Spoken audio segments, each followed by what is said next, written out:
O Senhor esteja convosco. Ele está no meio de nós. Proclamação do Evangelho de Jesus Cristo segundo João. Glória a vós, Senhor.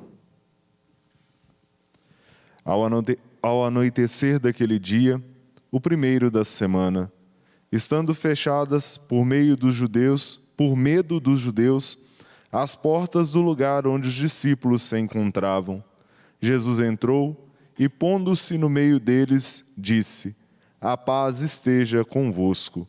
Depois dessas palavras, mostrou-lhes as mãos e o lado. Então os discípulos se alegraram por verem o Senhor. Novamente, Jesus disse: A paz esteja convosco.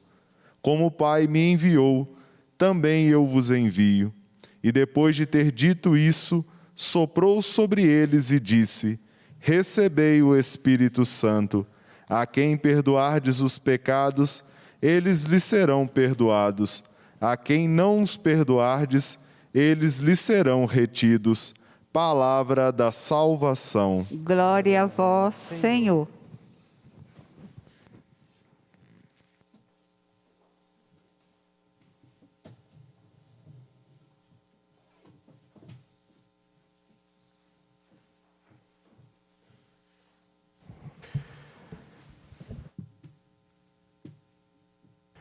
Reverendo Diácono Rodrigo, caríssimos que nos acompanham aqui presentes no Santuário Basílica Nossa Senhora da Piedade, e também você que está conosco pela Rede Minas, pela TV Horizonte, pela Rádio América e também pelo nosso canal no YouTube, Uma em Piedade. De uma maneira muito simples e bem objetiva, neste dia no qual nós pedimos a Deus que a força do Espírito sobre a Igreja inteira, no mundo inteiro, venha e nos auxilie. A grandeza do que nós celebramos, o Espírito de Deus, que Ele nos dá força para vencer o maior e o mais difícil de nossos inimigos, o mais complexo e, ao mesmo tempo, aquele que conosco caminha sempre, mesmo quando nós assumimos seguir o Senhor. Em ocasiões não raras, Ele bate à nossa porta e deseja sempre voltar à tona. O Espírito de Deus que faz com que nós tenhamos força, inteligência, ciência, fortaleza, temor de Deus, a capacidade de dar o conselho e principalmente a piedade, que de uma maneira simples sintetiza aquilo que cada um de nós precisa ser. Abertos ao homem e à mulher que tenham a capacidade de deixar com que o Senhor, o seu sonho de amor, a sua promessa de vida, se realize nele, para que realmente a face da terra inteira se mude. Nós podemos mudar estruturas, nós podemos mudar cores de prédios, nós podemos mudar cores de paramentos, mas se nós não mudarmos o nosso interior, se nós não mudarmos e não lutarmos contra o homem e a mulher que busca simplesmente a sua própria segurança, nós veremos o tempo presente cada vez mais ser marcado não por um vírus, não só por uma pandemia, mas pela maldade, pela indiferença, pelo descaso, pela corrupção e qualquer outra coisa, do ponto de vista negativo, que nós sabemos de onde ela sai. De nós. O maior inimigo que nós temos é o homem e a mulher que procura simplesmente guardar a sua segurança e os seus interesses. Em algumas coisas não porque ele seja ruim ou simplesmente porque ele é mau. Não. Porque todos nós temos medo. Qual de nós não tem medo? Quem não tem medo de passar fome? Quem não tem medo de perder o seu emprego? Quem não tem medo de ter a sua saúde fragilizada? Quem não tem medo da morte? Podemos ter o máximo de segurança e acreditarmos, não, eu estou com a consciência bem tranquila. Mas, quando ela bate à nossa porta, quando ela chega próximo de nós, ou de algum dos nossos, não temos medo? Por isso o evangelho que nós escutamos de São João, capítulo 19, versículo 23, um dos primeiros evangelhos do tempo da Páscoa. Escutamos Jesus entrando num lugar onde os discípulos estão fechados por medo.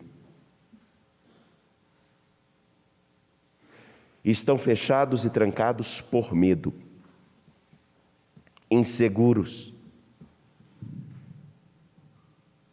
As mesmas inseguranças que podem fazer com que o nosso medo nos faça ficar tão fechados em nós mesmos que impeçamos que a força do Espírito de Deus nos ajude a olhar o mundo, a história, as pessoas com coragem e de frente.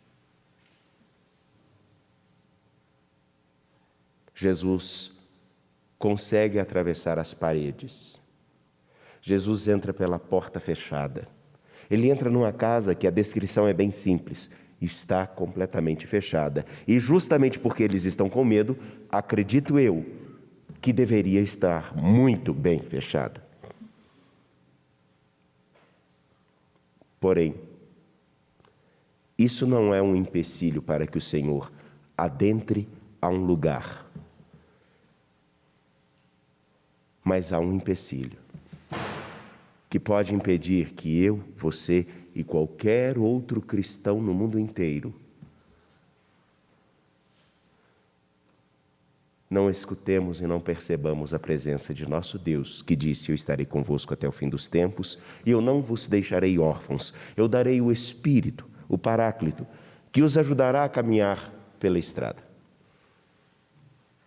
O grande empecilho é aquele de não estarmos com o coração aberto à força do Espírito que nos leva a dizer: Jesus é o Senhor. Só que esse dizer que Jesus é o Senhor é muito mais do que citar versículos bíblicos. É muito mais do que isso.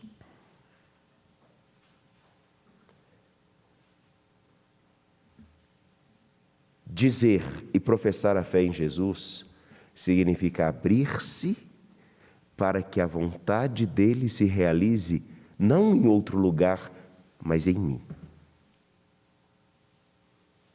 Porque eu posso ser diferente, eu serei diferente de todos, existirão pessoas diferentes de mim, mas o Espírito de Cristo nos ajuda a aprender que a nossa dependência um dos outros é que faz com que a vida realmente tenha toda a riqueza necessária para que ela seja boa, bonita e plena. Alguns, por um desejo de independência, acreditam que não precisam de ninguém. E como eu já disse, você consegue fazer o sapato que você calça? Se sabe fazer o sapato, a blusa, você planta o que você come? Ou tão simplesmente, quando você está fragilizado em sua saúde, não será outro que cuidará de você? O Espírito de Deus não nos ajuda simplesmente a ver essas situações corriqueiras da vida, mas Ele nos dá a capacidade de olhar a vida, ainda que ela seja como que um gigante, e nos sintamos pequenos, perceber que Ele nos dá força, nos dá coragem, nos dá ímpeto e inteligência para saber fazer da minha, da sua, da nossa vida um instrumento para que a vontade de Deus aconteça. Podemos falar de corrupção, podemos falar de negligências, podemos falar um monte de coisas negativas, que os outros são responsáveis. Mas é o Espírito de Deus que nos ajuda a perceber qual é a minha parcela para que este mundo não seja tão bom quanto ele pode. Isso é uma luta não contra os outros, não contra alguma coisa que está fora de nós, mas que está aqui, ó. O maior inimigo que a gente tem é aquele homem e aquela mulher que quer só a sua própria segurança. E se para isso for necessário prejudicar alguém, assim o faz. O Espírito de Deus é o Espírito de Cristo, que nos ajuda e nos faz entender que somos homens e mulheres para religar corações, unir corações ao Senhor da vida, que é Jesus Cristo. Por isso eu pergunto,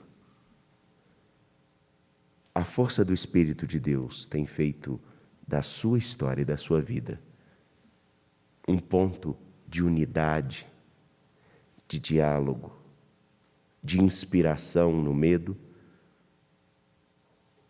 Ou ele não tem tido espaço para mostrar a sua força e tantos ainda estão desnorteados?